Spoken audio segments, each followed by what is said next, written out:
তো আসসালামু আলাইকুম বন্ধুরা, আশা করি সবাই ভালো আছে। আলহামদুলিল্লাহ আমিও তোমাদের তো অনেক ভালো আছি। তো সেহেরি খেয়ে আমরা ঘুমিয়ে গিয়েছিলাম। ঘুম দিয়ে কটার সময় উঠেছি একবার দেখো। আজকে মাকে বাড়ি ছাড়তে যাব। আজকে ভাগনাকে ছুটি দেয়নি, তাই কালকে ছুটি দেবে, আমরা কালকে যাব। তো সবচেয়ে প্রথমে আমরা এখান থেকে যাওয়ার জন্য বাস ধরে নেব। তো বন্ধুরা এখন আমরা বাসে উঠে গেছি, এখন আমরা মেছেতে যাব। তো বন্ধুরা মাকে গাড়িতে তুলে দিয়ে আমি এখন বাস ধরে নিয়েছি আবার নার্সিংহোম যাওয়ার জন্য। আজকে ভাগনাকে ছাড়ার কথা ছিল, আজকে ছাড়েনি, কালকে ছাড়বে, তাই আবার এখন নার্সিংহোম যাচ্ছি।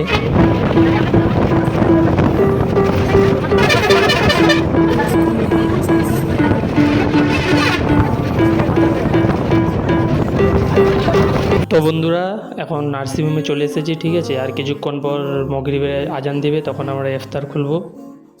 তো মাগরিবের আজান দিচ্ছে, তাই আমরা এখন ইফতার খুলতেছি।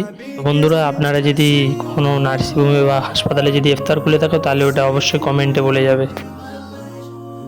তো বন্ধুরা ইফতার করে বাজারের দিকে যাচ্ছি মুড়ি খাওয়ার জন্য, চপ পেঁয়াজি কিনতে। তো এখন চপ দোকানে চলে এসেছি, তো কিছু চপ পেঁয়াজ কিনে নিয়ে যাব মুড়ি খাওয়ার জন্য।